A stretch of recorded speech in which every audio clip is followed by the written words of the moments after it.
Now to a Target 12 investigators exclusive identity theft. Tens of thousands of Rhode Islanders have been victims of stolen identities in recent years, wreaking havoc in people's lives. It's a criminal epidemic nationally, but our investigation has found Rhode Island is leading the nation in reports per capita. Target 12 investigator Sarah Granelli has the details. The COVID-19 pandemic highlighted the weaknesses in Rhode Island's ability to protect personal data. Meanwhile, people have been struggling for years to regain their identities after they've been stolen. James Miller and his wife Deborah believe they've been dealing with the fallout of identity theft for more than 2 decades. I'm being penalized. We're being penalized. So it was very aggravating. It started when the pair got married in the late 1990s and looked to buy a home. But a credit report at the time came back with the name James D. Miller. James Miller has no middle name, and that's when problems began. Deborah says the federal government started garnishing their wages for back taxes he didn't owe. Why I think that he got turned down for different things because of his Social Security number, because it's attached to somebody else. Years later, the couple signed up for food assistance in Rhode Island, but that too got flagged. On the paper it says that my husband has income, James Miller. He's receiving veterans benefits once a month. James says he never served in the military, so the Millers filed a claim with the U.S. Department of Veterans Affairs. And like being penalized for something that I haven't done. A Target 12 analysis of the Federal Trade Commission data shows Rhode Island identity theft cases have soared in recent years. In 2018, there were nearly 1,000 reports, but that number jumped to more than 30,000 in 2021. The top type of identity theft, government documents or benefits fraud, followed by credit card fraud. It was shocking, though. Certainly it was. And for a state our size, we can do better. In 2021, Rhode Island was #1 in the nation with nearly 2,900 reports of identity theft per capita. Kansas, #2 in the nation, had just about 1,400 reports per capita. The issue was at its worst during the pandemic when scammers went after pandemic money. The state's unemployment benefits program was the most common target. House Minority Leader Mike Chippendale says the state's outdated computer system is largely to blame. I don't think Rhode Island intentionally failed her citizens, but I think we didn't give the proper attention to the maintenance and the upkeep of our computer systems.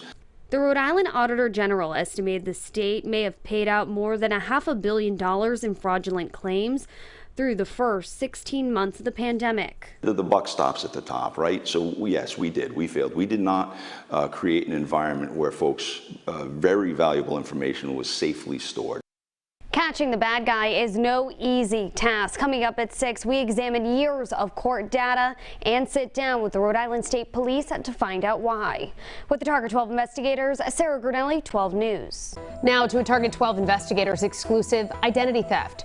At 5, we told you Rhode Island was #1 in the country last year for identity theft reports per capita. And now we're taking an inside look into why it's so hard to catch these perpetrators. Target 12 consumer investigator Sarah Granelli has the details.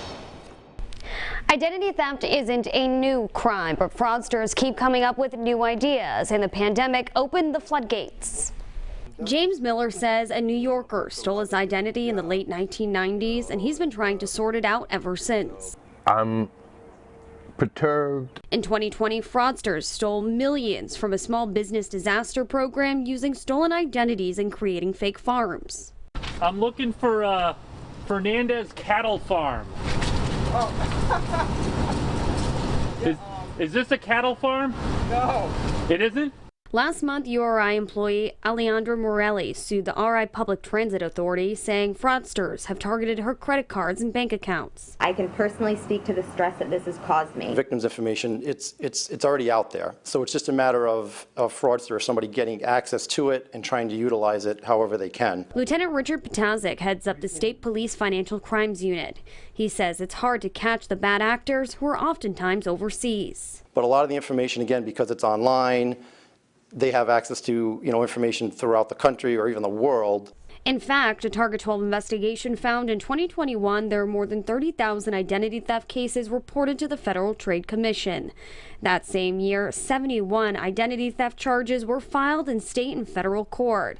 That's less than 1%. A lot of times there's so many different mechanisms that they go through in order to get that person's, one, to get the identity, and then to use it. There's just so many different layers to go through. Sometimes it's difficult, eventually to get to that end point to find out who is actually doing it.